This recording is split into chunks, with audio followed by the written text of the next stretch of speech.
You're listening to Head to Head, a Star Wars podcast. Two fans, two generations, all things Star Wars begins now. All right, well, hello, everybody. I'm Eric Vansel. And I'm Darryl Sanders. And we're, coincidentally, the host for this show.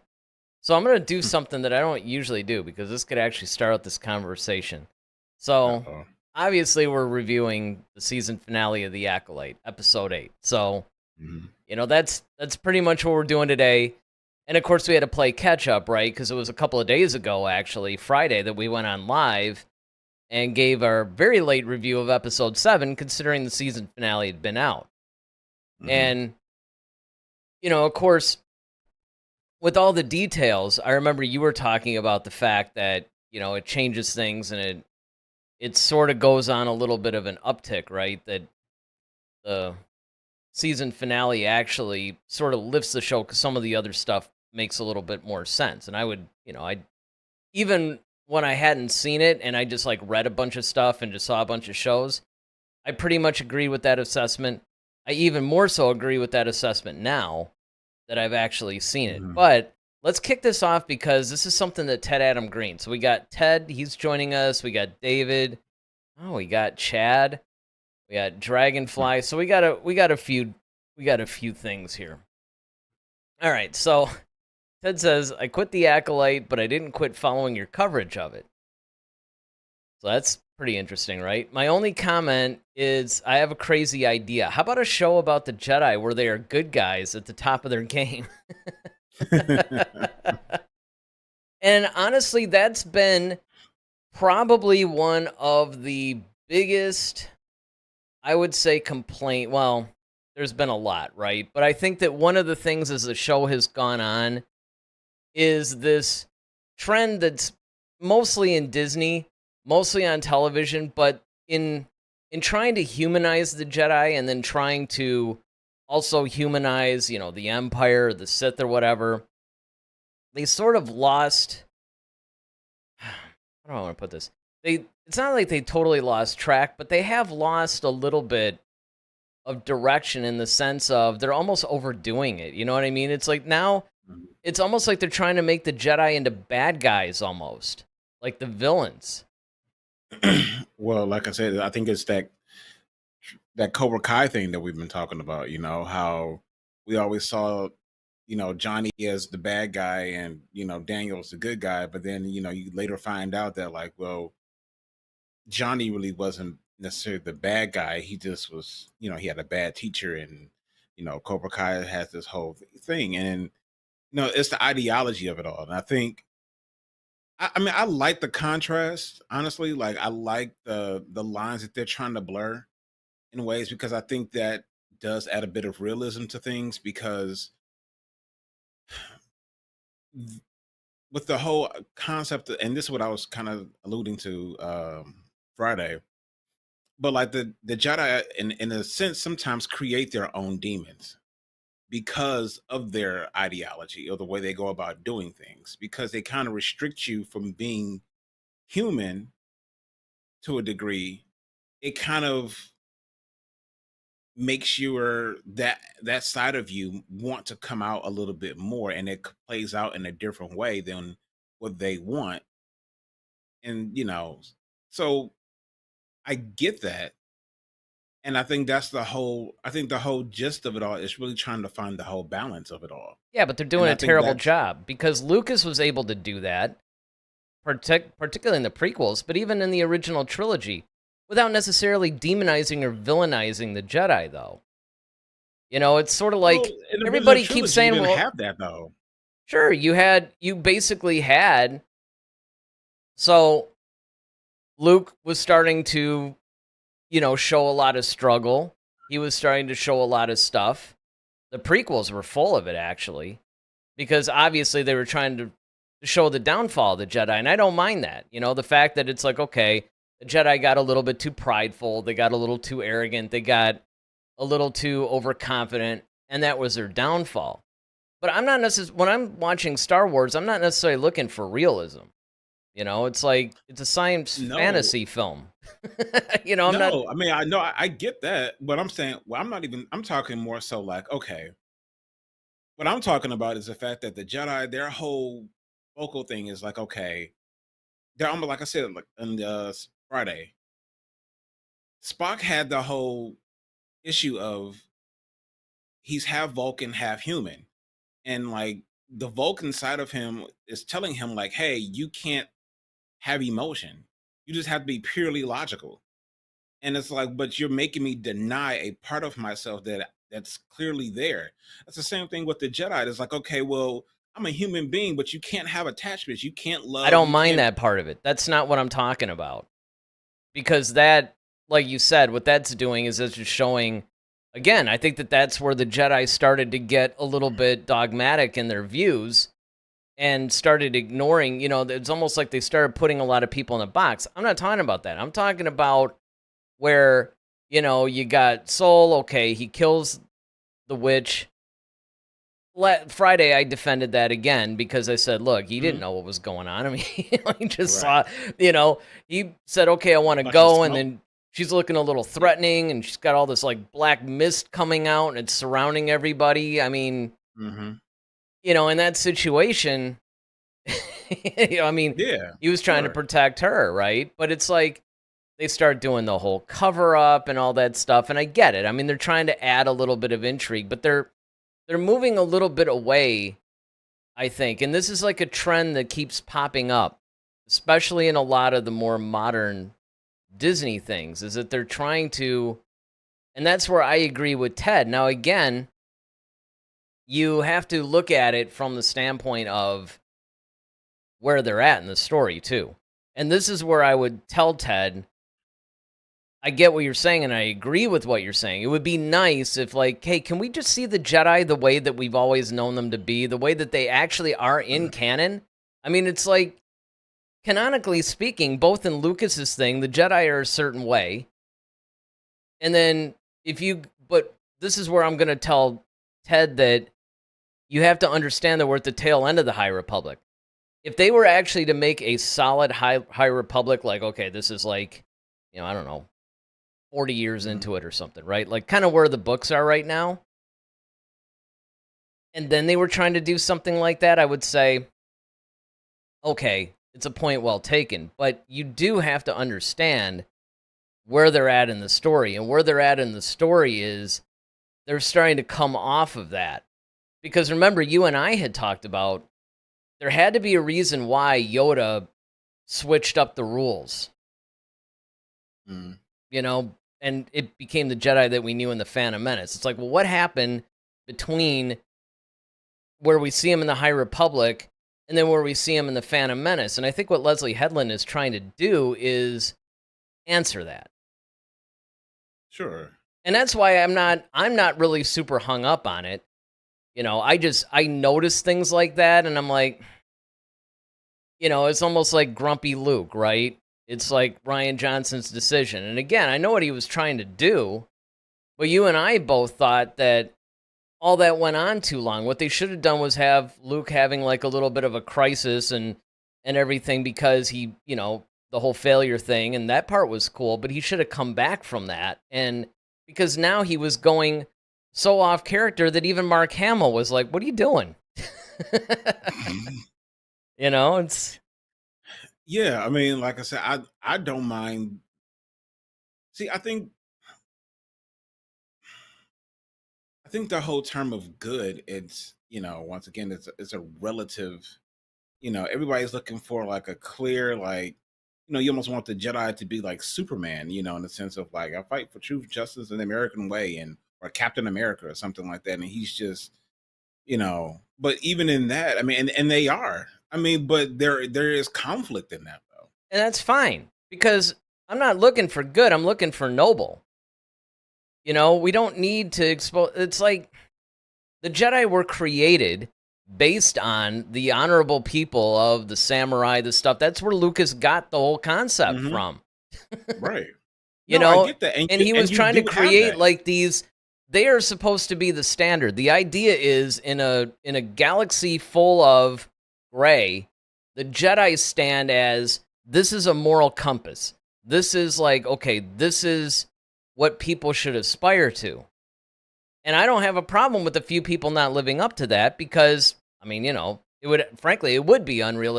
It would be unrealistic that even in a sci-fi fantasy, you'd be like, all right, out of 10,000, really, you're all that. But it's almost like they're trying to take down the whole order. It's like it's the way that they're trying to portray it. I think that they're trying to almost make it too realistic, too gritty for the sake of, because that's the easy path, I hate to say. Mar the Jedi a little bit.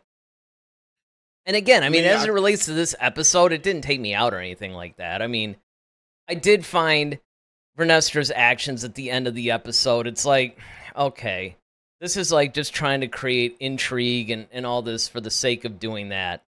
And it's somewhat against her character, even in the High Republic books.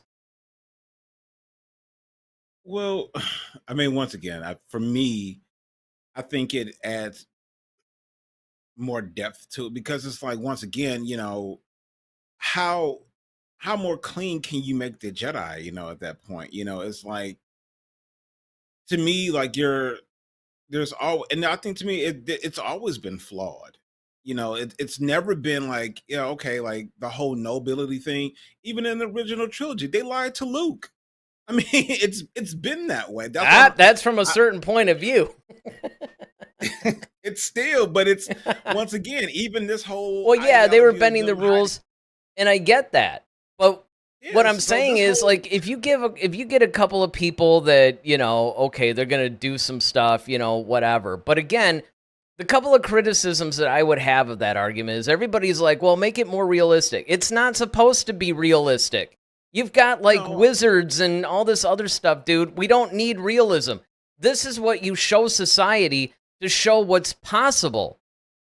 It doesn't necessarily have to reflect the current society. It should give us something to shoot for, which was what George Lucas was trying to do for kids. The moral of the story is. Well, if that was the case, then he would have did it in the original trilogy. That's my whole point. It's like, well, if that was the case, that's what I'm saying. Like, if you watch, like, you and I, Eric, we just watched the first 5 episodes of Cobra Kai yesterday, right? So the whole time we've always thought, even Daniel, he thought Mr. Miyagi was this perfect, pristine guy that never, and it's just like, that's exactly how things work. And that's what makes things it makes things almost unobtainable, because it's like, well, how can I live up to a Jesus if I've never sinned? Well, but here's the point. That Cobra Kai takes place on Earth and is... No, I get that. But my thing is, it's the whole illusion of... like, I know, you're talking about how the Miyagi character was almost deified. Yeah, where Miyagi is almost deified in a lot of ways. Even though people forget, that he did have that whole like little war thing that was a little bit of a... I mean, obviously he lost his wife and stuff like that, but there was a little bit of a shady past that they even alluded to in the first movie.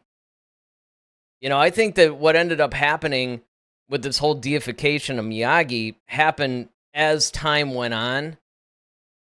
Again, and it wasn't even so much of a deification of him, although I could see where people might look at it that way on the surface. It was really more against, hey, we're pretty much creating a character of this is what everybody could aspire to. Because again, it's fiction, right? We're not, we could do that because it's fiction and it's okay. All I'm saying is it's okay to create a somewhat unrealistically good character because it's something, heartwarming and everything that you can aspire to. The whole reason why Hallmark movies are so popular. Well, but but even in those, and even like you said, like we're talking about, the triad, Once Upon a Time, like look at Beauty and the Beast. The Beast, okay, he ended up being a really good guy. It's just that he had to learn how to, like, hey, not be selfish, not be arrogant, not be these things. It's like you have to give them that struggle. And the struggle for the Jedi is like, okay, I want to do good. This is what I aspire to be. However, it's like it's not as easy as everyone thinks it is. And it's kind of, and part of the thing, although we bring up the samurai as far as the Jedi in a way, there's also a lot of, biblical, connotations to it, right? So even in Christianity, a lot of people think, some people who may not follow the Christianity think they're like, they have this opinion that a lot of Christians think that they're just, oh, we're perfect and we just don't do anything. And it's like, no, we struggle too. We have all these other issues and we battle and, Yeah, it's we're the whole just point of we're it. just trying. Yeah, we're just trying to sin a little bit less every day. We're not sinless though. Right. And that's And the that's whole what thing you're with the trying to Jedi. say with the Jedi is like they still make a mistake. And that's fine, but it's the way that they frame the story a lot of times. To me, this is where some of the lazy writing comes in. Because it's just a situation where it's just kind of like I said, it's a quick and easy path. I mean, granted, Well, it's not like that they're once turning again, Yoda to the dark side or something. no, well, yeah, and that's my whole thing. It's like, see,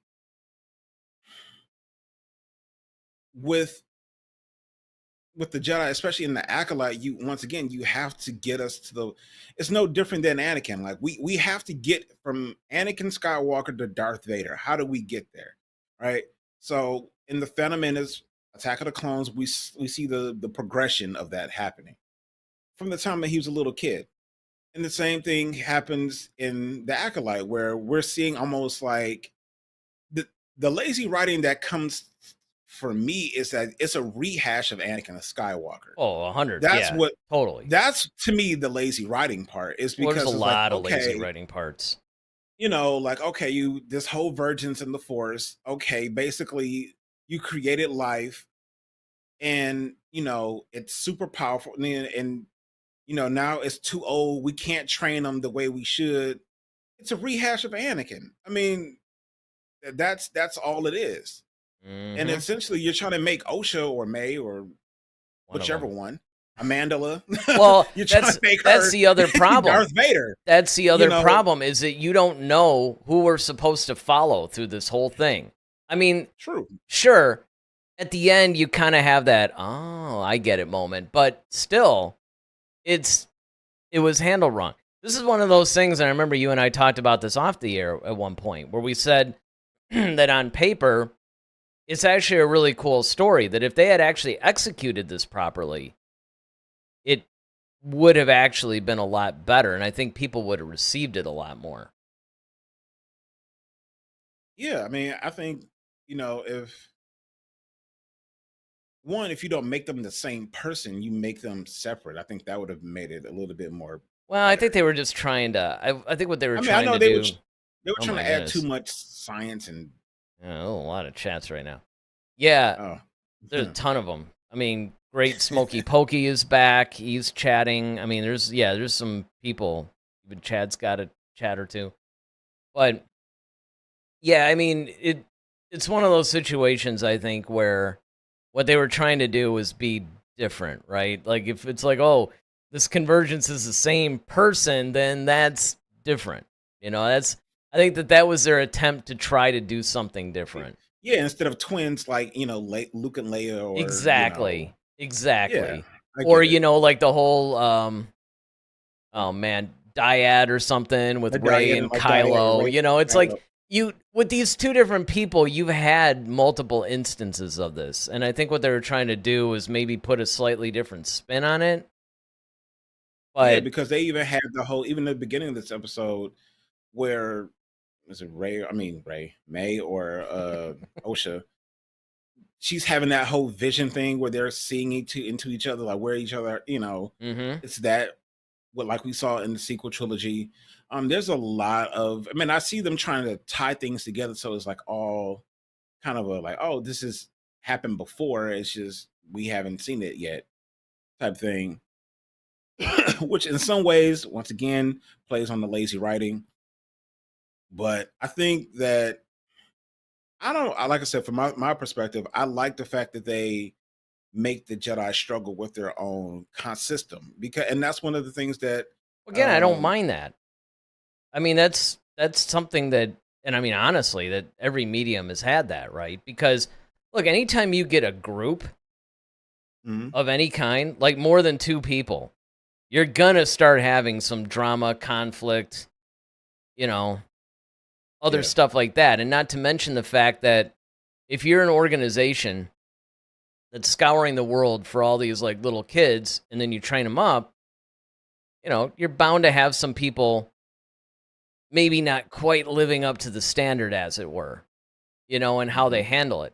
And I don't have a problem with that. The only thing that I'm saying is it would be nice if we could get the other perspective. Could we see the heroic Jedi now?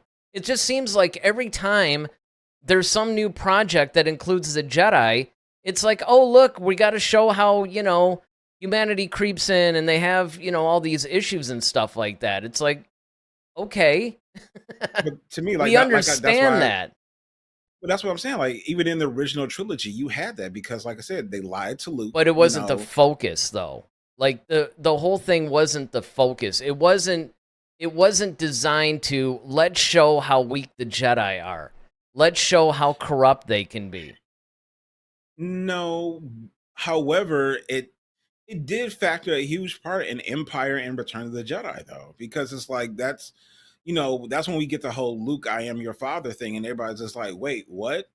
And then he's like, yeah, Obi-Wan never told you what happened, so like, okay, well, there's the lie. And then it's like, all right, now he's like, well, you told me that Anakin, betrayed. Well, what I told you was true, kind of, from a certain point of view. Well, what do you mean a certain point of view? He's like, well, now you're putting me in a situation where I got to go up and try to kill my own father. And it's like, okay, you're not here. Yoda's all halfway out the door because he's about to croak in 2 seconds. And I think what it was, but see, there's a difference between plotting and covering up murders and all this stuff in order to say, okay, we got to get this kid to kill his father. Let's just not tell him it's his father. Because if he knows it's his father, now he's going to be conflicted. There's a difference there. Especially when you consider the way the dark side consumes you. I mean, even Anakin's basically like, yeah, this is no longer who I am, and it wasn't. I mean, anytime people turn to the dark side of the Force, they basically cut themselves off from anything that they used to be. That's part of the training that they should have been covering in the Acolyte, but they didn't because they didn't give us the show they promised us. but see, the reason why they have to do all this, like they didn't tell Luke about Leia either. And the reason why they have to do all this is because it's like, all right, we didn't get these kids, we didn't train them as soon as they were practically born and raise them up. Like you wait till Luke is 18 to now you want to say like, oh, okay, well now it's about time for you to take on this role as becoming a Jedi. Like you guys were upset when Anakin was like 9. Well, don't forget, there's a couple of things though that you absolutely have to factor this in. Okay, number one, Leia was not originally written to be his sister. That whole like Leia being the other hope and the twin and all that other stuff, that was not in the original script. In fact, that was actually changed during Return of the Jedi. That's why you got that infamous icky kiss that everybody cringes at. See, and that's the thing that's the problem that unfortunately comes from the reality of the filmmaking process, right? Is like Lucas himself didn't even think that this thing was going to be discussed, 50 years later, and all these people are going to go through a fine-tooth comb and go, wait a minute, though, snaggletooth, that kind of a thing. I mean, it was like, there's some of these things where there's changes because actually the way that Darth Vader and Anakin were written during the time of Star Wars, it wasn't until the middle of Empire, the shooting of Empire, that they decided to make Vader Anakin's father. Or I'm sorry, Luke's father. Luke's father. Yeah. So now what they had to do was in Return of the Jedi, because you got this glaring thing now. Now they had to invent, well, how are we gonna handle this? And this is when you get that whole Obi-Wan certain point of view thing. But a lot of these decisions, particularly in the original trilogy, I mean, obviously it had already been a cultural phenomenon by everything else, right? But those first 3 movies, though, there's a lot of things, because Vader and Anakin were 2 separate characters, and Vader did kill Anakin in the original lore of it all. So, I mean, I think that's another problem that you have, too. Is but that's what I'm saying. But that's what if we're basing everything off the original trilogy, we have to go by what's there. And that's you got to go, the in-universe stuff, as I always say. Right. So, I mean, like, if that's what's present, then you can't get mad at when they do it, in other stories, because there's a precedent that's set No, no, no. by the origin. Again, I'm not upset about showing the weakness of the Jedi or showing the struggle of that. And again, I'm not even like super, it's really more of a disappointment than anything else. It's like, I read all this other canon material, like the High Republic, for instance, and these comics. It's not so much but they're more heroic. They're more the Jedi that everybody, thinks of when you think of Jedi. I'm just saying, I don't need their flaws thrown at me every 5 minutes in order to have a cheap way of having a little bit of tension or drama or whatever it is. It's like just in one project, maybe just one. Just let the Jedi be heroic without any. It's not like these guys that were reigning for 10,000 years were constantly struggling. The thing would have fallen, centuries ago if that had been the case. 90% of the time, they do the right thing. They're that's all I'm saying. I would just like one project that just doesn't focus on that. I'm not even saying it can't even be a part of it, but just don't make that like the folk. Now, again, it didn't bother me in the Acolyte because the whole premise of the Acolyte was set up to be a murder mystery. It was supposed to be somebody's killing Jedi. We got to figure out who it is. That makes perfect sense because this is actually venturing into almost like a Tom Clancy kind of an area, right? And then you have, certain people in the Jedi. Okay, it's no different than a police procedural where it's not like the cops are bad, but they're just like, okay, if we come forward with this, it's going to do more damage than if we just sort of sweep it under the rug and pretend it didn't happen. And that's the way I look at it in the Acolyte. Well, the thing with the Acolyte, though, one, is we're talking about bringing on the Sith, and we have to we have to show, like, generally you're going to have some sort of Jedi that falls in order for that to happen. Like usually that's how Sith usually, from what we've seen thus far, have happened. Aside from the actual master, but when there's an apprentice, it's usually a former Jedi, with the exception of Maul. And Asajj. Dooku. Well, she wasn't a Sith, so that's why I didn't count her. Well, but she was on her way. But until yeah, until she was, and actually she wasn't even killed. I mean, that was the other thing. It's like, ooh, that's a big do-over.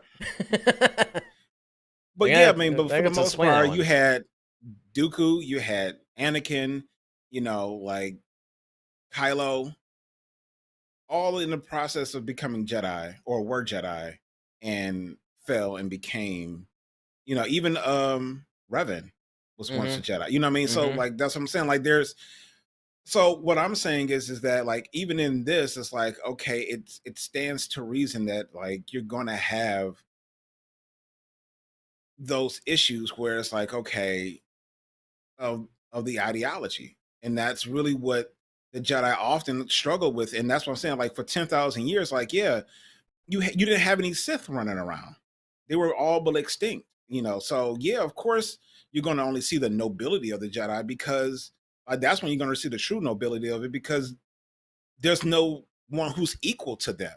Well, mean, even in the case of, okay, fine, you're always going to, let's say there's like a percentage of Jedi, I don't know, like 5%. 5% fall to the dark side. That does not mean that they're Sith, by the way. It just means that they fall into the dark side, left the order. Sometimes they just leave the order, like Ahsoka, right? They're not dark or anything like that. They just leave the order. Fine, I get that. I'm just saying we don't need to focus on that. I don't need an entire project that covers that every single time. That's all I'm saying. That's all I'm saying is I just don't want every project to just focus solely on that. Let's get a little bit of the heroism of the Jedi, because that's one of the things that you saw even in the prequels, old Clone Wars. You saw their weaknesses. You saw like where Ahsoka, Anakin, even Obi-Wan made some really bad decisions, where they kind of fell a little bit. They, it wasn't like they fell to the dark side or anything like that, but I mean, they definitely had the flaws, right? It wasn't like they were these noble, good, white knight Jedi 24 hours a day. But that wasn't the focus, though. That's all I'm saying. Gotcha. But in this, it works because the whole idea is we're focused on the dark side. And actually, I'll tell you one of the things that I think that this finale did well. Obviously, there were issues. There always is with the Acolyte. But I did like I like the idea that there was the big, like, role reversal. That Osha was the one that ended up going as, like, the Acolyte. And then May was the one that basically gave it up. But then it wasn't one of those, like, oh, I hate you, I want to kill you. It's more like, okay, look, I'll take your place. I'll do this, you know. They're kind of hugging it out.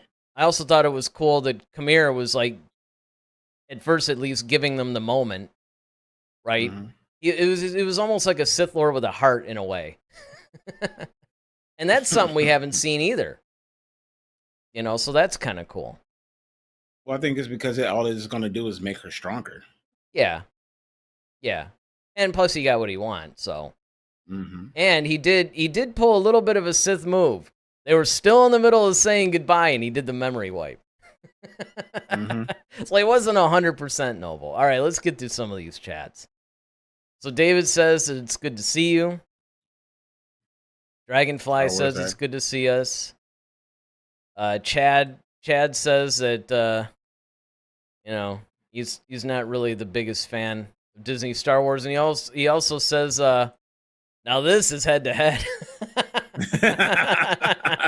Hey, every once in a while we do live up to the name. We do live up to the name every once in a while. Doesn't happen often, but every once in a while. All right, Great Smoky Pokey says, evening all. Ted says, I don't go to my sci-fi fantasy for realism, but for inspiration and or escapism.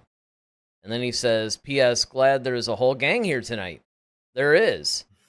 Yeah. Oh, and then he says, and in this last season of Cobra Kai, there is a mystery about Mr. Miyagi, a secret past getting revealed, but done very well.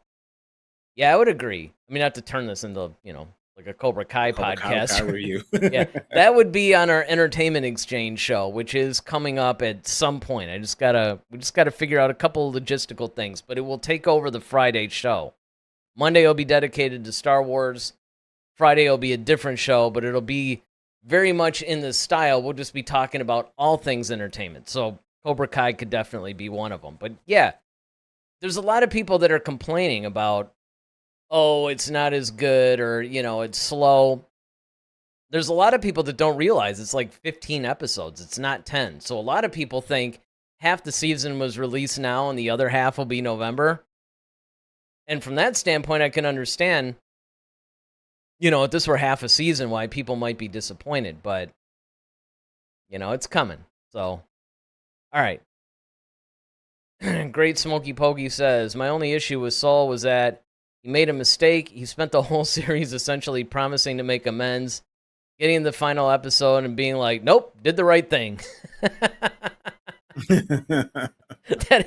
That's actually a good point, though. It's like, you know what? On second thought, nope, totally did the right thing on that one. Well, I mean, and that kind of goes into the same thing, right? Is that it's sort of like how, in a lot of ways, that's how Anakin actually completely fell, right? I mean, he was doing everything for noble reasons, but falling more into Palpatine's trap. So, yeah, but it's also shows like, you know, once again, one of the major problems of this series is that you have characters who aren't defined as far as their motivation. Oh my goodness, you know? Yeah, that's a huge thing.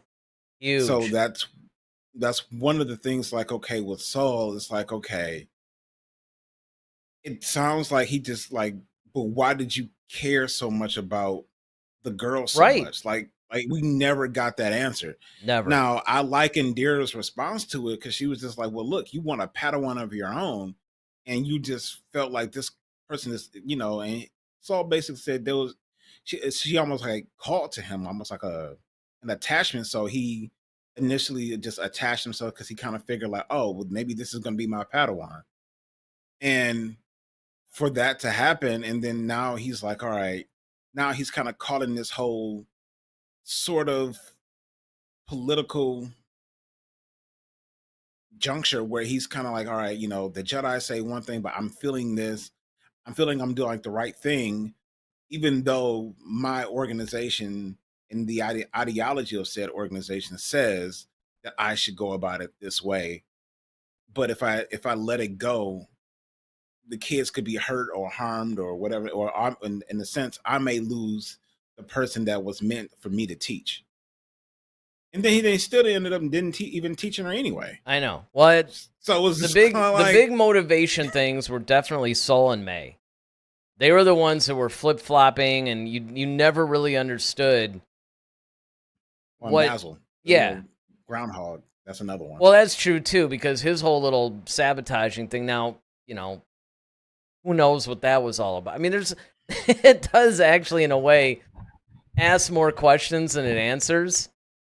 And and this is a criticism that you and I talk about too, right? Because a lot of people will just end up saying, well, you just got to wait for season 2. It's like, no. Anything that's introduced, there's things that you can introduce that could go across seasons, and that's fine.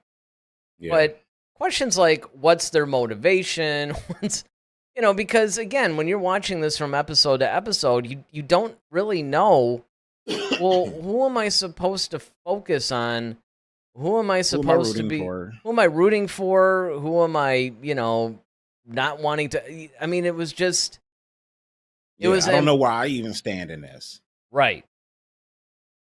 See, and this is something, you and I, when we were watching Cobra Kai last night, we were saying, see, this is how the Acolyte should write stuff.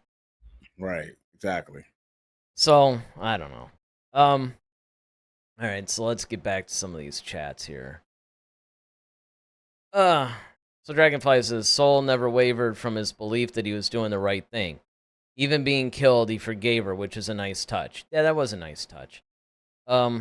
He says, also like that Osha was born in darkness, tried to fight it, but in the end returned to darkness. All right, Bane.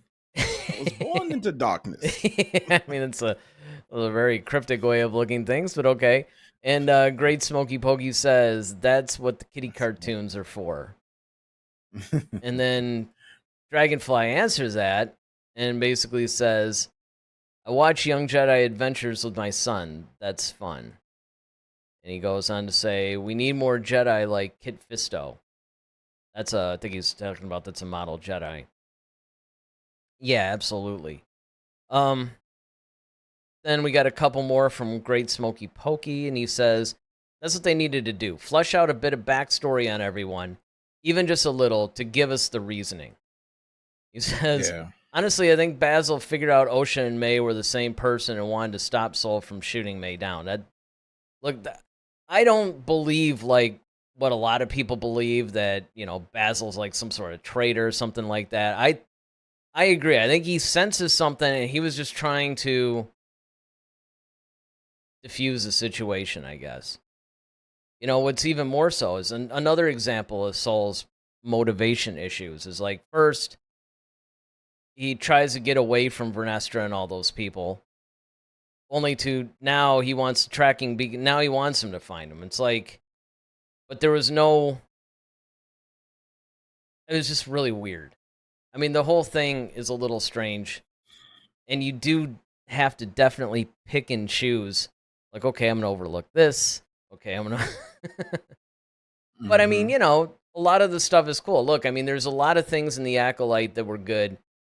We got a lot of actual canon stuff, right? Yeah, like Cortosis, the bleeding the crystal thing, to the lightsaber whip, to... That really ticked me off. That was stupid. What, the bleeding the crystal thing? Yes, I loved it. I love seeing it. I'm surprised. But here's the problem I have with it.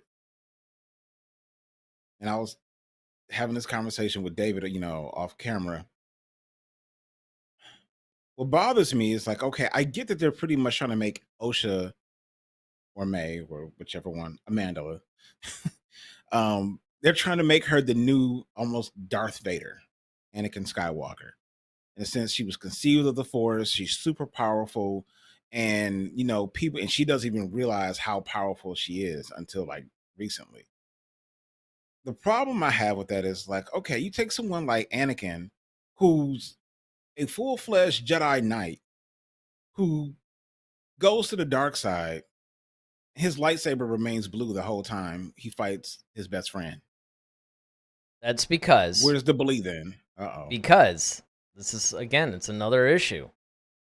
They didn't come up with that yet.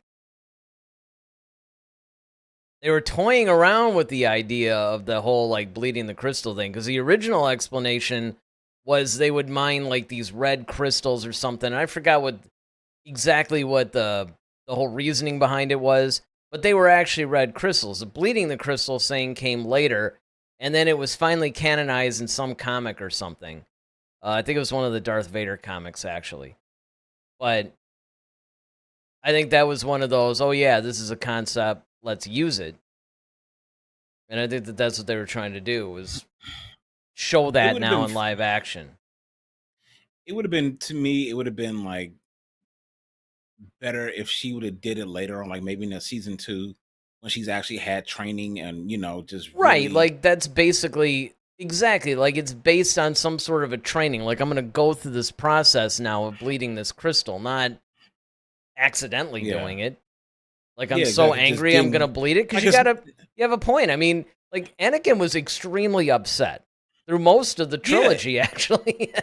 Extremely upset. Not only that, but I mean, like, quite frankly, he's basically like one of the most powerful Force users ever. I mean, he's conceived of the Force itself. I mean, and now OSHA has it. Now it's become a mood ring. Like, I know. It was a nice attempt that they brought it in. Wrong. It was cool to see.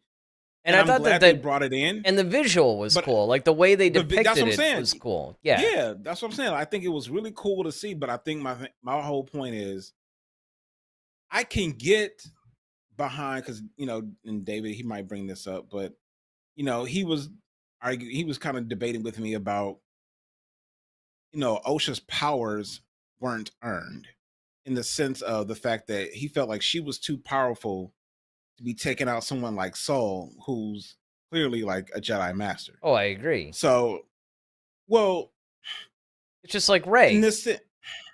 Right, but or at least in this, see, Rey is for me, at least based upon, and this is my whole thing. At least in this story, she's conceived of the Force, so she just has a natural affinity for it. And the thing is that the dark side, because it was such a rush for her, that dark side hit her like a cocaine hit or something like that, and it just kind of came out of her, and it was just, she doesn't know how to control any of it. No different than a person just realized, oh, like I just have the Force, and it's like, okay, I can do things now. But when you're conceived of it, it's a bit different.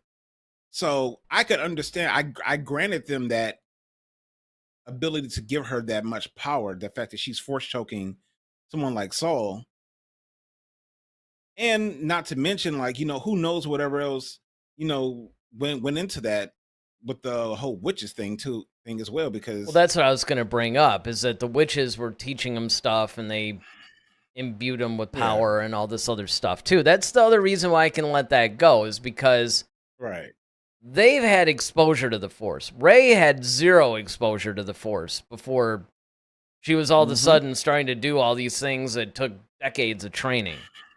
Exactly. When people, of course, bring up Luke, it's like, well, he was, again, grandson of the Force, right? He gets a little bit of a head start with people. It was more like he had the power, and people forget he was using it. They, and it's, I used to, bullseye womp rats in my T-16 back home, Well, that's because you were kind of using the Force doing that. That's a lot of things that he thought was natural ability was actually the Force working through him. But yes, this is a little bit different because you do have the whole witch thing going. We don't know a whole lot about them, and it was probably a good idea to keep it a little bit ambiguous, because it is nice to keep some of the stuff as a mystery. Plus, if you explain too much, now you're limiting the characters again. You can't really do much with them, It's like you keep it we don't know what those witches were capable of.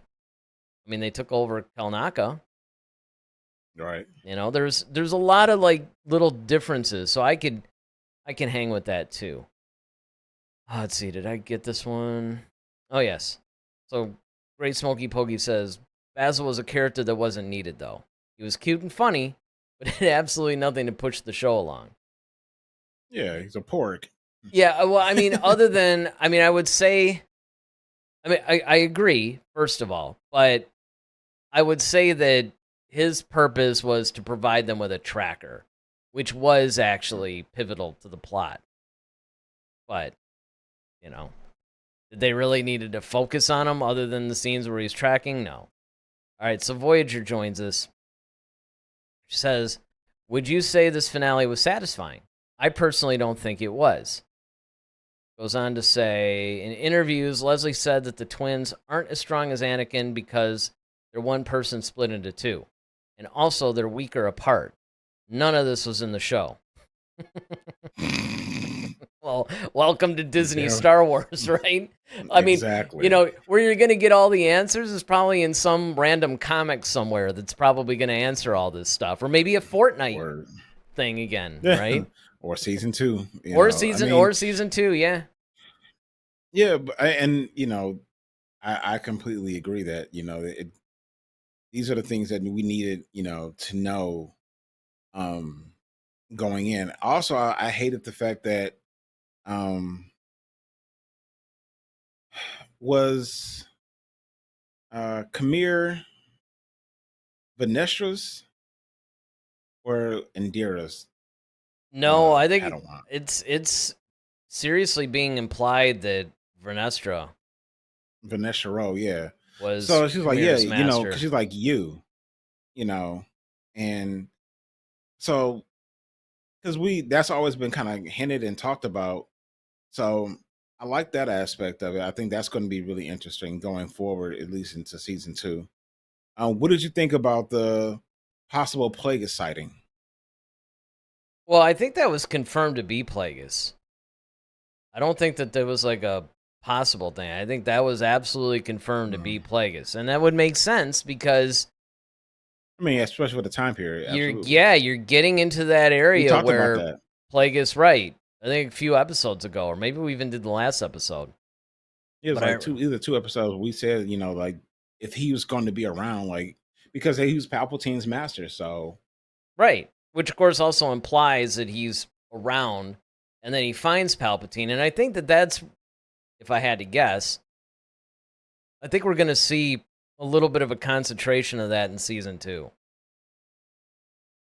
I think it's going to start to swing now towards Plagueis finding Palpatine. Yeah, well, because the other thing is... You think Kamir is actually Palpatine? Oh my goodness. I wouldn't put it past them. No, actually, one of the theories that I feel even stronger about than I did in episode 4, maybe, where I theorized that Kamir is actually apprentice, and that he's almost pulling a little bit of a Dooku or Vader with what's his face? Storm Killer. I mean, yeah, Star Killer.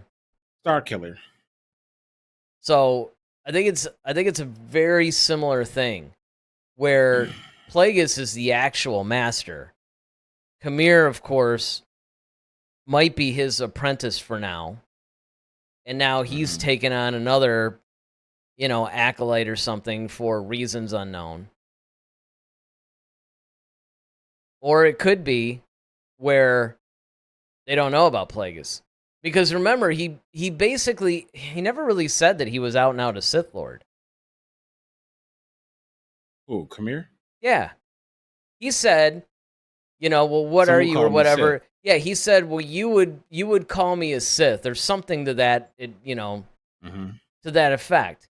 He never said that he was a Sith. He never said, I'm Darth whatever, you know. I mean, so it could very well be that he was pretty much what he says he is, you know. I mean, he went to the dark side because he just wanted the freedom away from the rules and everything else, and he just wants to be left alone kind of a thing.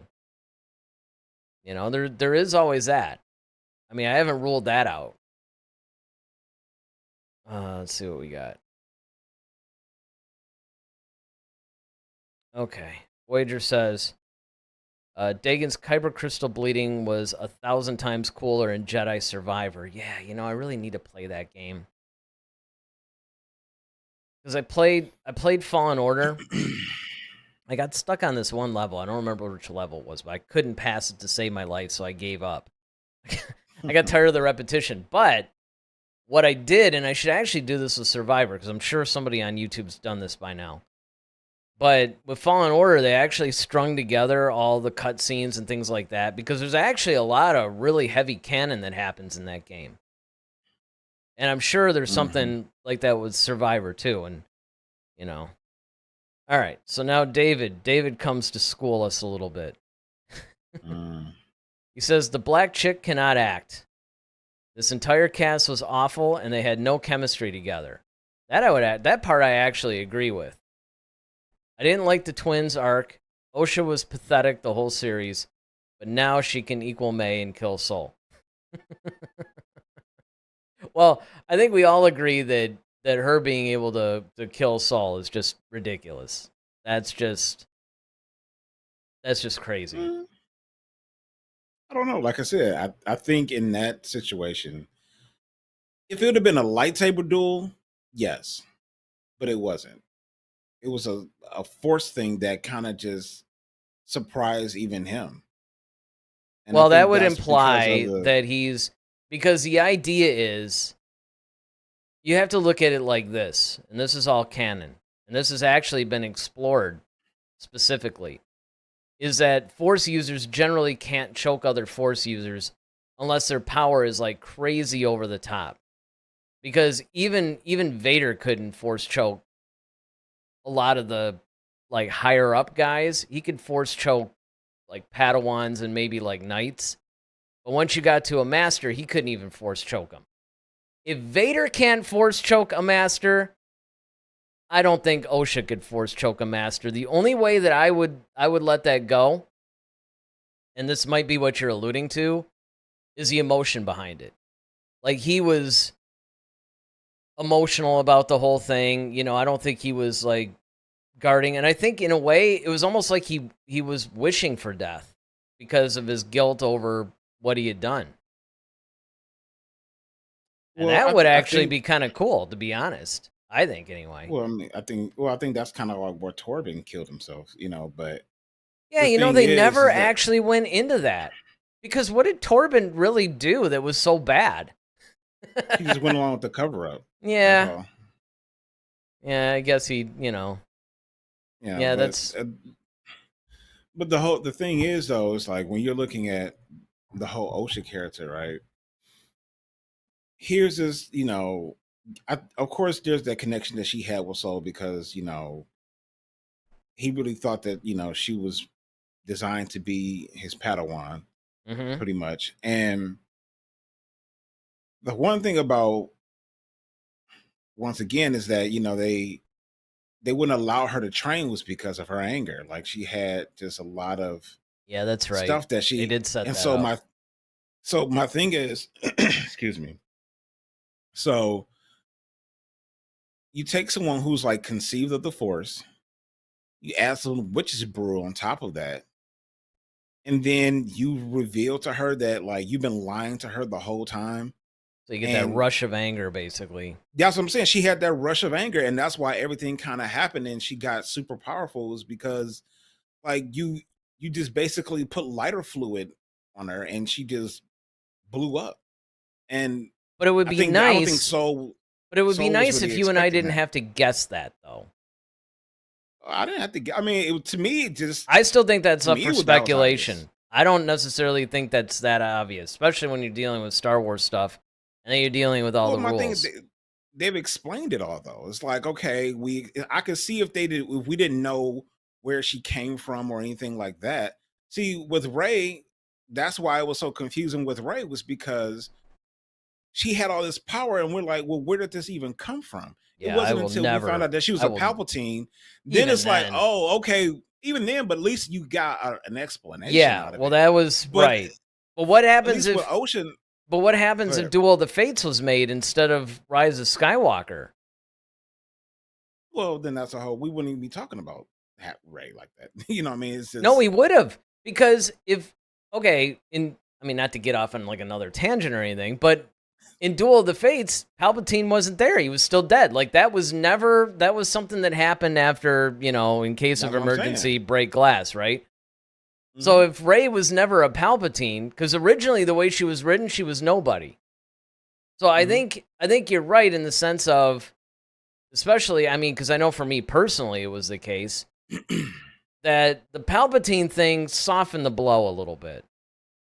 Like, well, all right. Yeah. And, it was implied to, because the parents were clones and all this other stuff, that it's like, all right, there's a little bit of Palpatine's alchemy going in there.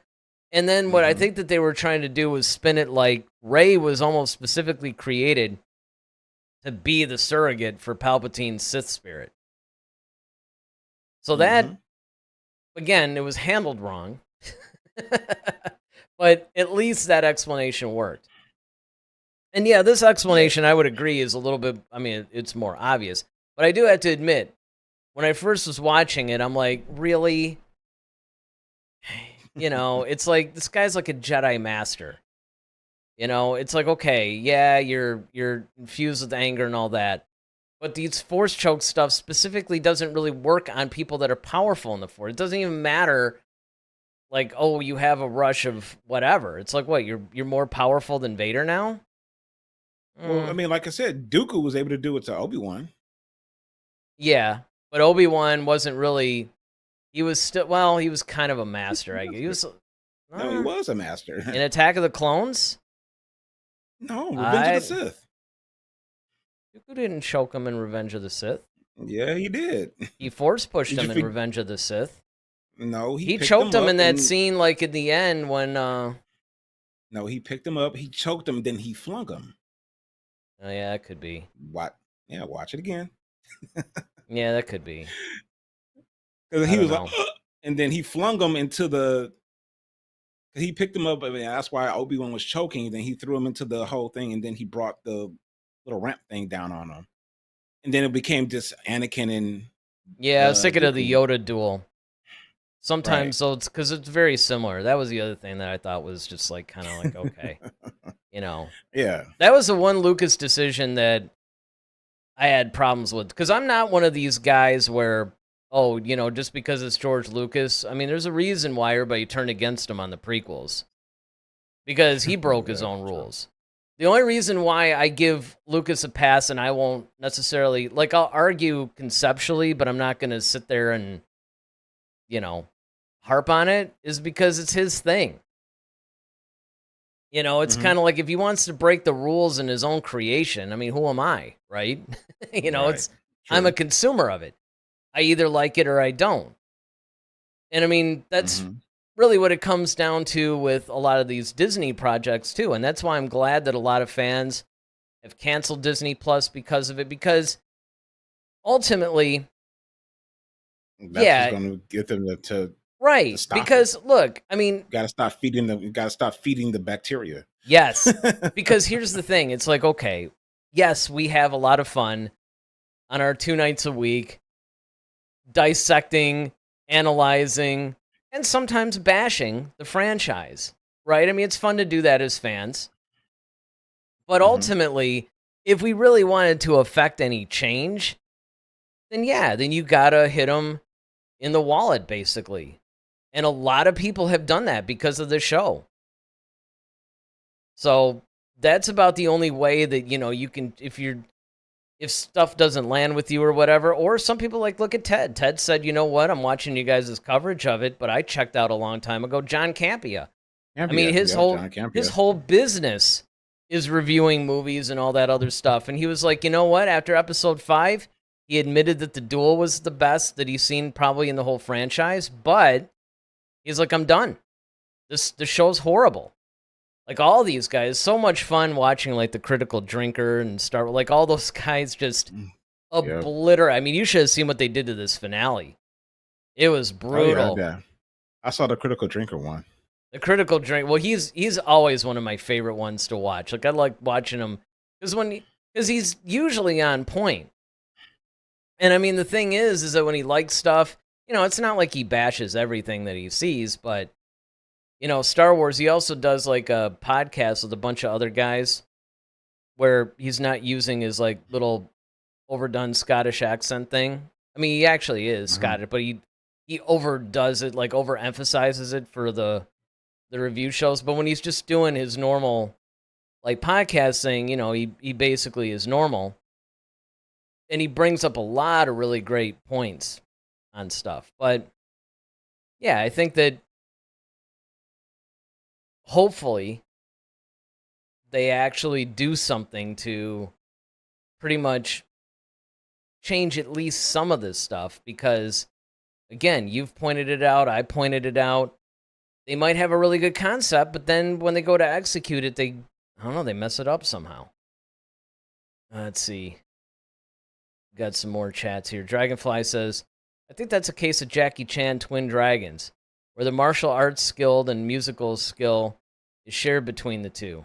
The twins may have a similar power. Great Smoky Poggy says, yes, Kamir's Vanestra's Padawan for sure, via implication. I could have sworn she mentioned it once, too. Also said, I didn't have too much issue with the Force choke death. She caught him when she went full dark with her emotions, and he was in his own emotions saying, I love you. And that was the other thing that I pointed out, too, was the fact that he was emotional. It wasn't like he was going on and going to attack and all that stuff. I mean, he was feeling emotional. I mean, I was almost getting the kind of like that whole Obi-Wan sacrificing himself so he can help Luke kind of thing. It was almost like you know what? You got me. I need to pay for this. And if I pay for this at the hands of you, that's cool kind of thing. David. I always like reading David's stuff. Did y'all notice that basically all the men in the main cast are dead and only the women survived? Darryl is high on medicine, justifying OSHA's power in the Force to kill Saul.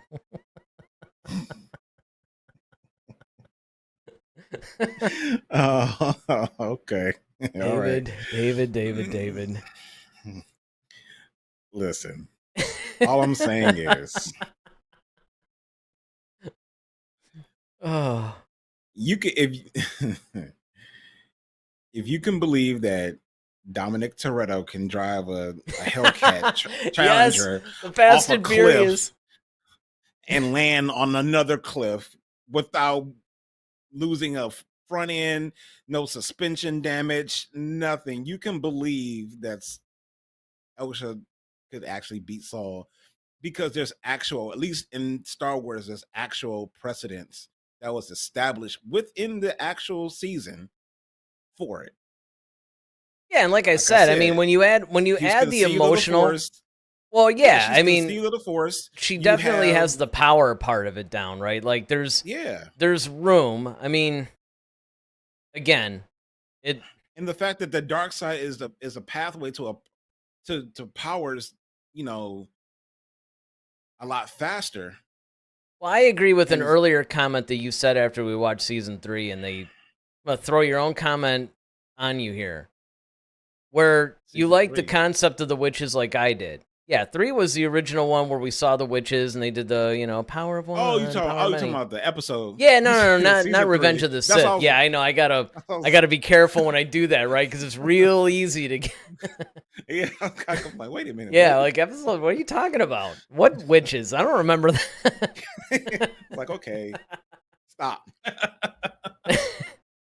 No, they Episode 3. Okay, it was basically a point that you made that I was thinking of, but I didn't really know how to articulate it. But when you basically said, if they're going to bring some of these concepts in, particularly if it's new stuff to Star Wars, you can't just do like an 8-episode series, just introduce something like that and blow past it without at least giving us some sort of a framework or parameters or something. Because even Lucas did that, right? Like when you watch A New Hope, he frames it up like, okay, this is what the Force is, this is what it does, and you didn't, obviously, we were only 1, 2, 3 movies in, but you felt like, okay, I understand.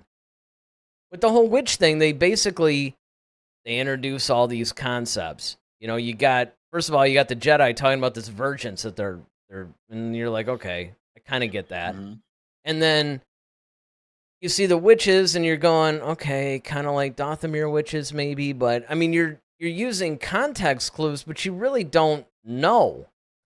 They Mm-hmm. never really flesh those characters out. And earlier, you said, and I wholeheartedly agree with the statement, that they should have taken maybe a couple episodes and given us, like, established those characters a little bit better.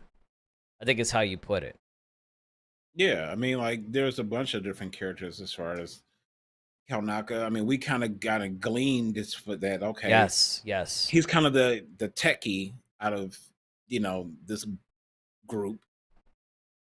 Torben is, of course, he's like the homesick boy who wants to just get back to Coruscant and talk to his girlfriend on the phone. You got Indira, who was more the stalwart. She's kind of more the Obi-Wan, if you will, of the group, where she's kind of like by the rules, by the book, logical. And that was the thing. And Saul ended up kind of being the Qui-Gon. He kind of ended up being from the very beginning, rebel. he reminded me of that. Yep. Yeah, he was the rebel. And it was like, and Indira was trying to tell him, like, look, okay, I get the fact that you feel for this girl and you have a connection, but you also have to think about the ramifications of this. Like, if you do this, then what happens here, here, and here? And he's trying to answer it with an emotional thing, and she's just like, she's trying to give him his respect. And I realize, like, look, I understand, but you're playing a dangerous game here. And Saul is just like, okay, you know what? I'm gonna do it anyway. I'm just gonna trust my gut, so to speak. But Osha being so powerful, once again, you just have to look at the fact that how she was created. I mean, that's why they were there. They were just like, okay, well, there's something here that's But I wonder why, though. Normal. And I guess maybe it's because if you look at May, when May was more the Sith Lord, when she was more the Acolyte, I should say. Right. She was powerful, but it does seem like Osha's a little bit more powerful for some reason. And I never really clued in on the why on that one, especially if they're supposed to be the same. Because this is what she wanted to. That's why she said this is who you were supposed to be. Well, that's true, because May didn't really want to get involved in any of that stuff. And really, the only reason why she wanted to be a witch, and I think the only reason why she got hooked up with Khmer was she wanted revenge on the Jedi that she felt killed her, her old coven or whatever. Yeah. And it's like, hey, exactly. all right, I'll hook up with you, but I'm not really into any of this. Yeah, this is not really her thing. Yeah, it's not really her thing. Said, and she even said it like, this is what you were born to do, because this is what you've always wanted to be. Right. And I think the idea is, well, that's it, right? Because there's the whole Jedi thing. You got too much anger. Sit there like, anger, bring it in. Yeah, we do welcome anger home, come to this college, right? Exactly. It's like, so, all right, let me get to some more of these here. Voyager says, Leslie said that Osha and Khmer are a tragic love story, like Romeo and Juliet. I could see that, actually. I think they would kill each other, or Darth Plagueis would kill them.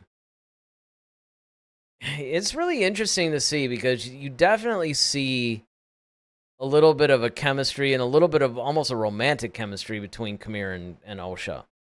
There's definitely, like, you can't really tell if it's the beginnings of a romantic thing or if he just, it's really that mentor-student, how that gets, like, really strong and he sees something. Honestly, I think they're just trauma bonded. That could be, too. I think because, for whatever reason, why he left the Jedi Order, and he knows about her because they were there together. So it's like, I know your story, you know mine. It's kind of like that trauma bond. Like, look, well, and who knows what May was telling him too, right? About both of them. All right. when she was with him too. Yeah. All right. So Voyager also says, in Jedi Survivor, as you play Cal Kestis, you could choose to harness the dark side, and your kills and shots become 10 times powerful. It's like a cheat code, but the show didn't explain this concept. Yeah, well, I mean, that, and I can understand that too, right? Especially when you first allow yourself. I mean, you accurately described it as like a hit of cocaine, right? I mean, you're just feeling this rush because you're using it differently. I mean, the Jedi are more about restraint, and they're, the Force controls your actions, you control it. It's like this whole symbiotic balance.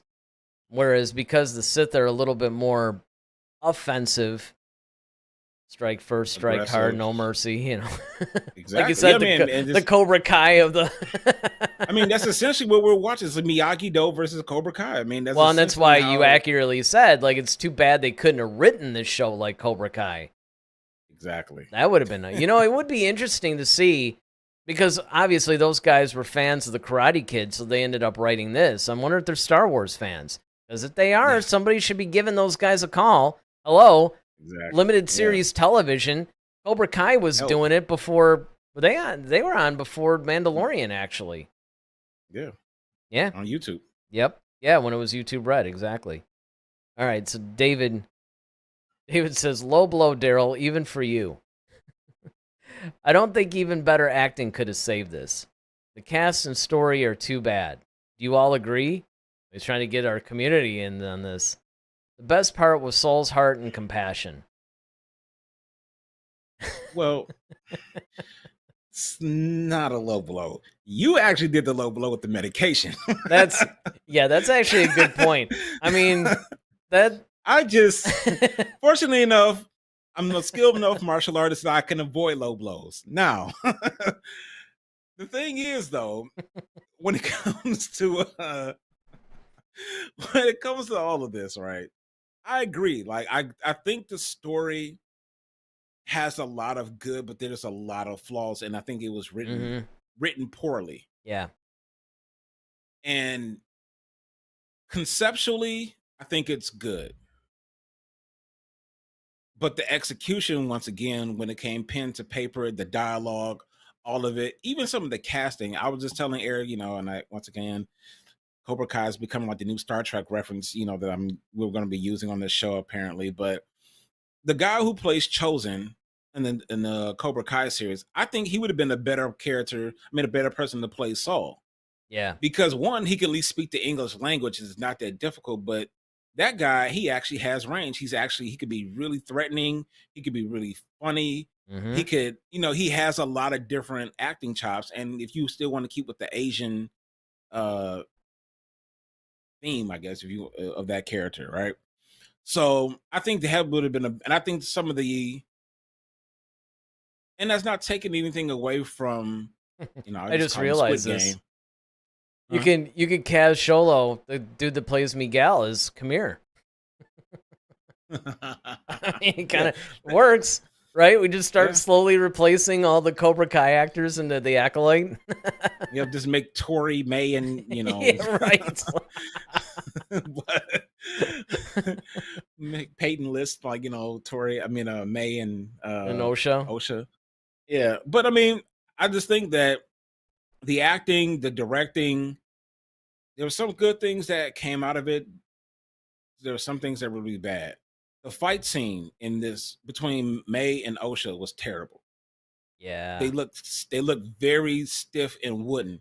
When you look at now the battle between Khmer and Soul, that was good. That was cool. That was really good. Except for the whole Crouching Tiger, Hidden Dragon floating part. Yeah. If you remove that clip out of the thing, to me it was a thing of beauty. But the martial arts part between May and OSHA was, help. But, once again, I think it's kind of I don't know if it's because she's trying to fight herself, or I don't know how they shot it, or if they use it. I'm sure they had to use some sort of stand-in to do it, but I don't know. She just doesn't have that ability, in my opinion. No, I agree. I mean, it's because sure, a lot of people could say, well, once you get to the last episode, it ties it all together. And I'm like, yeah, but they should have, like, if you remember, you hated the show after the first 2 episodes. The point where you really were kind of like, I don't really know do we have to, it's like, so it almost became like Visions. Exactly. And the thing is, they should, because the story was good enough, episode by episode, they should have been giving you more and making you want, like, oh, I can't wait to see the next episode. Where a lot of it was, and I know you felt the same way. I'm like, yeah, crap, I got to watch the Acolyte because we got to review it Sunday. I mean, it's still better to me than Visions, but yeah, and I mean, it was basically, yeah, but Visions is like 15, 20 minutes or something too, right? That too. It wasn't as long. You had to torture yourself as much. I mean, granted, the Acolyte, because it would drop in more exceptional episodes, and then, it was, like, after, I would say, like, episode 3 or 4, like, maybe episode, like, starting with 5, 6, 7, and 8, it never really went below mediocre. Because I remember there was a couple episodes where, like, well, it's okay. I didn't hate it. I remember saying that a lot. You said that a lot. I just don't see where the $180 million went. Oh, I know. That's another. Like, I don't see where the money went. I think that they could have gotten better actors. Yes. Better direction. Yes, because that's the main problem. Writers, and those are the things that I just really don't see where you really truly spent the money. And we've even said, like, even some of the sets seem very small. It doesn't. Yeah. So yeah, we were watching Cobra Kai going, wow, this set actually feels more cinematic than anything we see in the Acolyte. Exactly. Yeah. And that's the whole. That's my whole thing. Is just that it was poorly produced, and that's on Leslie Hetland. Well, and the other thing I will say too, because this goes a little bit into David's point, I don't really think the problem was the acting. I think it's the direction. Because you see these actors in their, I mean, with the exception of Saul, right? Because that was his first English-speaking role. I mean, you can't really count that. But some of the other actors, I was looking up some of the stuff that, and it's fine. It's like if you get a director that knows how to direct you, particularly in Star Wars, then, it works. I mean, you have to direct Star Wars a little bit differently than a standard film. And I agree with you, man. It's like, where did that 180 million go? All right, let me get a couple of these chats in. Great Smoky Pokey says, goes to backstory. Saul having a younger sister that dies, say from a sickness, or he had a prior Padawan that dies, something to show why he wanted to find a connection with Osha by force. By force, even. Yeah. Yeah, even. Well, hang on. That's probably cut off by the character limit. Let's see, where is that? Nope, actually, it wasn't. Yeah, I think false alarm. Yeah, I mean, I think but I think part of the reason why he didn't have a Padawan, I think it was kind of the no. What he was saying was, as far as like an emotional reason why he was so hot to get Osha, why he had that connection. It's almost like if you give like an emotional, like some sort of a connection, some sort of a reason. Why was Saul so adamant about saving this person? And you know what I mean? So it's like, oh, I had a Padawan that dies and this girl reminds me of her. It's that kind of thing. No, man, but this is what I think. I think the reason why was because he was a rebel. I think it's the same reason why it was like, okay, they didn't completely trust Saul to have, because they felt like. No, I get that. But what he was saying was to explain the connection. Well, that's why I think he has the connection, is because it's like, okay, but this person is like not in the purview of the Jedi Order yet, but there's like, okay, when there's something that's drawing me in the Force to her. And I think that's, I mean, to me, I think that's a good enough reason, honestly. It's like when the parents won't let you buy a puppy, but then you find one, you're like, let me keep this one. Kind of the same type of deal, right? Yeah, exactly. Like it found me. I didn't find it. Yeah, exactly. All right, so Voyager says, how do you two watch Cobra Kai together? Do you like text each other while watching, or are you in the same room? We're in the same room. We're in the same room, which we soon will be for this show, by the way. Because, we haven't been in the same room with this show in like 2 years, maybe 3 years, something like that. It's been a few years. But we used to do the show basically in the same room. So that's just like a little plug for that too. But yeah, ever since the first 2 or 3 seasons or something, like I watched it, told him about it. He ended up watching it. I think it was starting with season 4, maybe. That's when we started watching it together. Yeah. We get together. We have these little traditions. Yeah, it's one of those traditions. And that's like one of going them. To see Star Wars together. Star Wars, yeah. Anytime a new Star Wars project goes out, we have to see it together. Cobra Kai comes out, get the pizza, do the whole thing. Little pizza Cobra Kai party, basically. So yeah, we ended up watching it together. And then Smokey Pokey says, Saul and Kamira did great. The rest were very bland.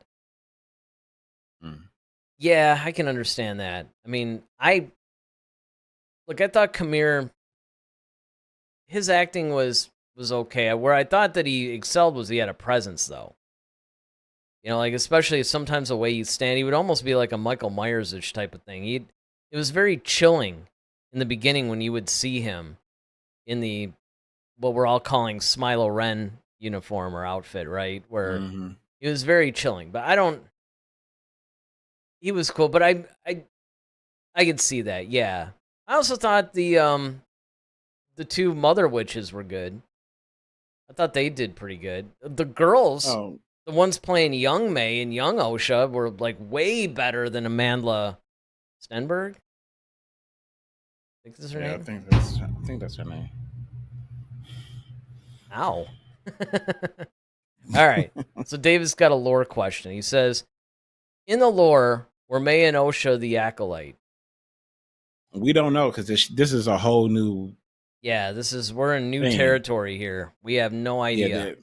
Yeah, these aren't characters that we're familiar with. Yeah, they're brand new. Yeah, which is part of the reason. Story and everything. Almost brand new, right? I mean, Plagueis obviously is established. Yeah. Vernestra Rowe is established. The bald green chick, she's established. She's from the High Republic novels. Obviously, the little Yoda cameo that we got at the end. So Yoda's established. But yeah, all the other characters are new. So we really have no idea. Like no clue whatsoever. We're hoping that we find out though. Because again, that's part of the problem. Like if there was a frame of reference, I think it would be a little bit easier.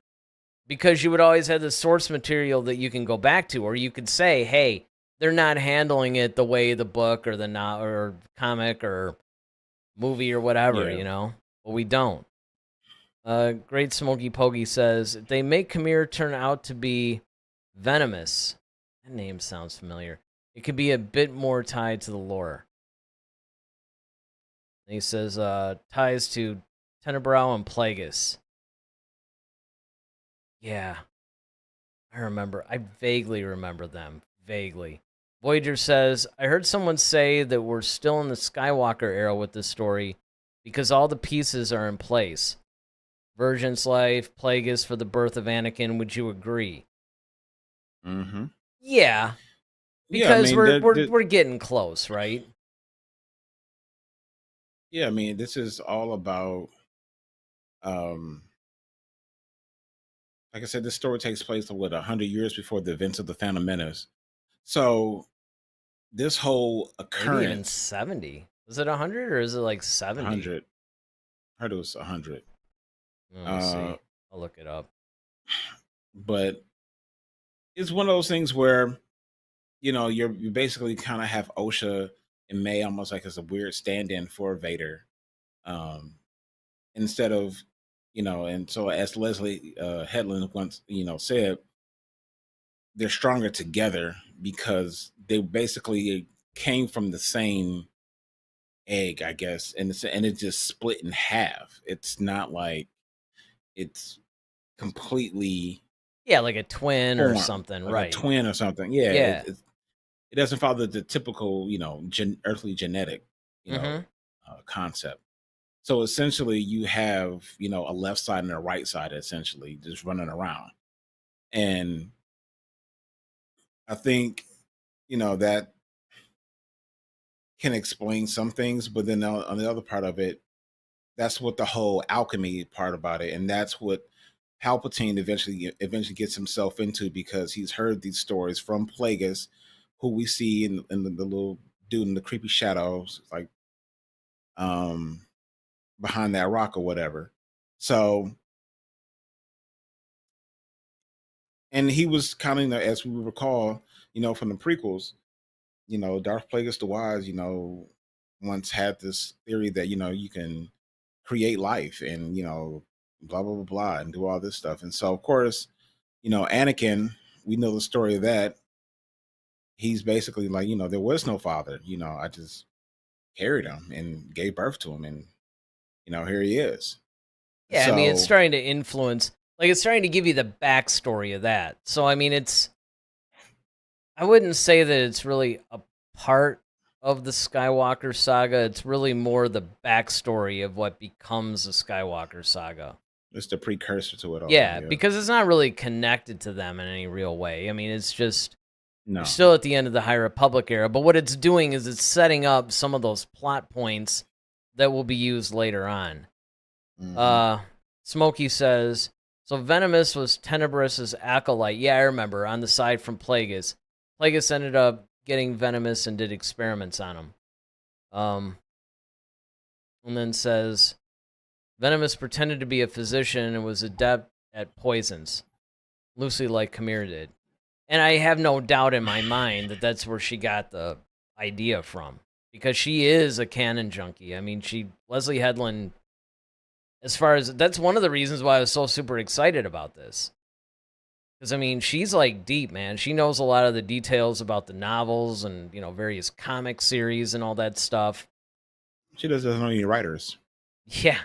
Well, that's the problem. You still, I mean, you can come up with stories, but you still got to find somebody to write them. So yeah, I mean, overall, I mean, what are you giving this one?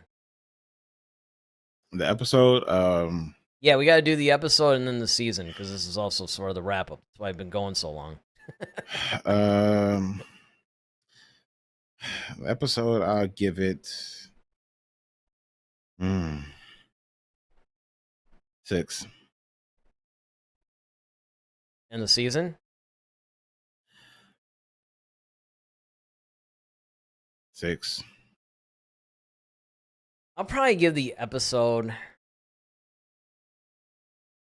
You know what? Yeah, I was even gonna go as high as a 7, but you're right. A 6 it's right there, man. And then yeah, I think I would give the season a 6 too, just because the concepts are there.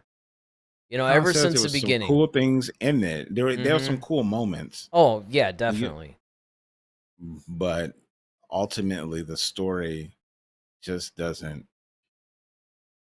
Well, it's not execute. It is poor execution all the way around. Yeah, absolutely. And I mean, and again, now this could be just the setup, and maybe when this thing inevitably gets a season 2, maybe season 2 hits. So that's another question that I can ask you, and then of course everybody else. But first, Smokey gives his rating. Says, I give the episode a 7.5. The fight and the bleeding carried it. And then the season, 5 to 6 at best. They just missed the mark on how the story was told. Voyager says, episode 6, season 5. Yeah. That makes sense. Oh, season 2. Yeah. What do you want to see from season 2 besides better writing? I mean, story wise. Like, I know what you want to see. I want better. You I know, want better everything. better everything, right? Honestly. Better acting, Oh. better directing, better, you know, whatever, writing, better story, maybe. At least we don't have to worry about Saul. Maybe the show that we were promised. Yes, that's true. Unless he comes back as a very, because man, I mean, just some of the, where is the girl? It's like, dude, I mean, he's obviously struggling with the language, you know. It's man. He's trying to emote the best he can, but it isn't working. It takes me out of it every time he opens his mouth.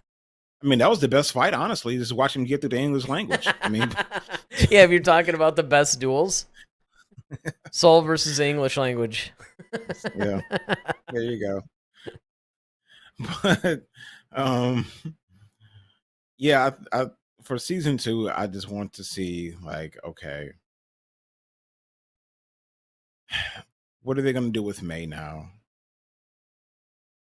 I want to see Plagueis now. Like, you got to bring him in, and I really want to see like how Yoda's going to address all of this. Mm-hmm. That was my big one. So, yeah, this is a Yoda thing. I want to see how Yoda dresses. I also want to see. I don't know if this is a tease for that, because she did say in season 2 she was going to bring in another High Republic character from the books. But I don't know if you would count Yoda, because Yoda's an established character from the films and everything else. So I don't think she's counting him. I think she's also going to bring in somebody else from the books. So it'll be really interesting to see who that is. I'm looking to see who that is and how they play into it. I'm also looking for, like you said, Plagueis, right? I'm wondering, are we going to bring in Palpatine now? Because, you know, we're within 100 years. I mean, and who knows when season 2 takes place. We don't really know how long season 1 was, because it took place like over a 16-year period, basically. So 16 years prior to the present time in that season was when the whole fire and all that stuff went down. So we don't really know how much time is passing there. We don't know how much time is going to be between seasons 1 and 2. There's a lot of things we don't know yet. So I'm hoping that maybe if they don't bring Palpatine in, maybe they set it up. But definitely, yes. More, you know, let's see what happens with Plagueis. Let's see how Yoda handles this. You know, hopefully we get something better.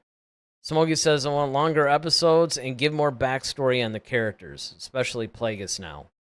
Yeah, they need to do a lot more better job with character development and motivation. Yes. Dragonfly says Galactic Basic was not his first. Fun about Saul. Voyager says the Nielsen viewing ratings are in the crapper, but in season 2, I want to see Osha and Kamir kill each other in a tragic fight. That's pretty specific. You know, it's like, this is exactly what I want to see. Here's a list. I mean, that would be interesting, because when you put Plagueis into this, well, that will set the stage for Palpatine. Yeah. Well, yeah. Well, then it would really be like a you know, Romeo and Juliet kind of thing, wouldn't it? Well, that's what he said earlier. You know, they have that kind of love anyway. Yep. Smokey says, I would still be okay if someone Kamir still ended up branching off to the Knights of Ren. His look is just so close to the Ren. Yeah, I could see that. I could see that. I'm just trying to remember when the Knights of Ren were actually founded, though. Might be too early. That would be the only thing. I mean, I would agree, but you got to remember, time-wise, we're talking about like 100 years before Phantom Menace, dude. And then Phantom Menace has like, what, 10 years between that and episode 2? And then another, you know, like 5 years or whatever it is between 2 and 3. Plus like... the 20 years between 3 and 4. Then you got another 30 years. Until, dude, I mean, it would be actually, it's almost 200 years. Yeah. You'd be 170. Exactly. You would be pushing like 200 years. So yeah, I don't think that's happening. Unless, but then again, Kamir did drop that hint that he's older than people think. Mm-hmm. He did say that. So that would be, not to mention the fact that, you know, it also depends on when the Knights of Ren were founded. Like, they could have existed back then. It's just obviously Kylo doesn't come into play until later. Right. So there is that. Dragonfly says 7. That's what he's giving it. I liked it. Wish they would have done a Terrace Kasi name drop with all the martial arts. Yeah, that would have been cool. Especially, remember when we went through every form? That was actually a cool episode. If you guys haven't seen that, you might want to check that out. Not now, though. Dragonfly also says, hey, maybe add some starship battles. That would definitely be cool. I'd be into that. Because again, if you're gonna get $180 million, I want to see, you know. I mean, it was the same, like what, 2 or 3 planets. And again, I'm not one of these guys that thinks you have to have 100 planets in something in order for something to be good. I mean, if it's good enough, you should be able to take place in just one set, right? I mean, but at least make that set look cinematic somewhat, like worthy of Star Wars. I mean, at this rate, we could have shot the Acolyte in my living room. That's why I said this thing looked like a glorified fan film that instead of being on Disney Plus, it probably should have been on Tubi. Exactly. Right. Or just like another YouTube thing. Right. So yeah, I don't know. But I mean, that's pretty much it for the Acolyte until season 2. And of course, if there's any news, we'll share it with you guys. We still don't know what we're talking about tomorrow yet, do we? No, but we will. Yeah, we will. We will by tomorrow. And of course, you know, this is your key, right? Don't forget to like the channel. Don't forget to subscribe to us. Don't forget to hit the notification bell, because obviously that helps us.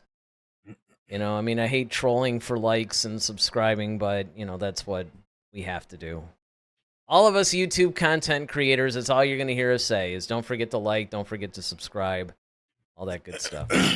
Some people actually do it in a more creative way, though. I should start, and not that I'm going to start juggling or anything like that. I mean, this isn't like a PBS telethon, but you get the idea. Do a Kamir thing, you know, just... Oh, if only. So Smokey says, yeah, Knights of Ren are much later, founded 3 years after the Battle of Yavin. But maybe he becomes the inspiration for them. Well, that could be. That could be something cool. But again, I think we have to be careful that you don't want to over-connect the universe. I think that that's something that really would hurt the franchise. If you start making everything having to connect to something else, it's like, if you really want to expand this franchise, you gotta let things be its own thing. You know, I mean, sure, it's gonna look like the Knights of Ren, because, I mean, let's face it, how many different helmet styles can you have? Especially, they have to exist in that universe. Dragonfly also says, oh, I do some editing in my free time, and taking out the intro previously in credits, the series is 4 hours and 30 minutes. Interesting. So, I mean, and that's what we always say, right? Like, it's basically supposed to be one long movie or something, but... Yeah. No, I agree with anybody that said that these episodes... Like, how long would you prefer the episodes be for the Acolyte? An hour. That's what I'm thinking, too. That's what I was hoping for. And here's another thing. I mean, while we're talking about it... well, wait a second. Let me get this in. Smokey says, 45 minutes. I would even take 45 minutes. You know, it's like, because if you think about it, 45 minutes is roughly like, if you're watching broadcast television and it's an hour-long show, it's about 40, 42 minutes. 45 would be cool. With 180 million, they should be able to do an hour, though. Let's see, I'm waiting for this other chat. Here we go. We're moving a little slower. Smokey says it's a budget on par with Game of Thrones. At least get to 45 minutes. Yeah, that's a good point. Because it doesn't look like it. at all. And that's the biggest criticism I think both you and I have. But I'll tell you something else I'd like to see in season 2, though. And this goes into the longer episode thing. I want to see the show that we were promised. I want to see a Sith-centric, and maybe that's what season 1 was. You know, when she said that The Acolyte is a Sith-centric show, she might have been talking in totality. And then season 1 is just the setup for all that. And now season 2 is when we get into the meat, you know? Yeah, and it's Sith-centric in a sense of... It is. You know, just it's not the way that most people would think it would be. Right. And that's what it is. That's a good way of looking at it, because that's right. They didn't really... It's like you pointed out Friday, you know, and you're like... And I have no idea where they got this, like, Indiana Jones-like thing from. Yeah, now that part, though. Yeah. Which, of course, as I also said on Friday, it's like, you're going to do that. Just do the Dr. Aphra show. Which that I'd rather see, to be honest. All right, Smokey says, finger crossed, we go to the dark side next season. Well, we hope so. But hopefully, not only do you guys watch all these shows, but hopefully you guys watch our show. Right? I mean, it was amazing chat tonight, by the way. Thanks, everybody, for chatting in and being here and watching live. And, you know, those of you who are holding on to the bitter end here, as we're like an hour and 40 minutes into this. Remember when we used to do 3-hour ones? Man, you saw Eric and I go head to head a little bit tonight. Yeah. We started off the show a little adversarial, little. We had to give him a good battle, man. You know? Yeah, exactly. It's like, well, what's the best duel in the franchise? Well, there's this podcast that, All right, so Smokey's out.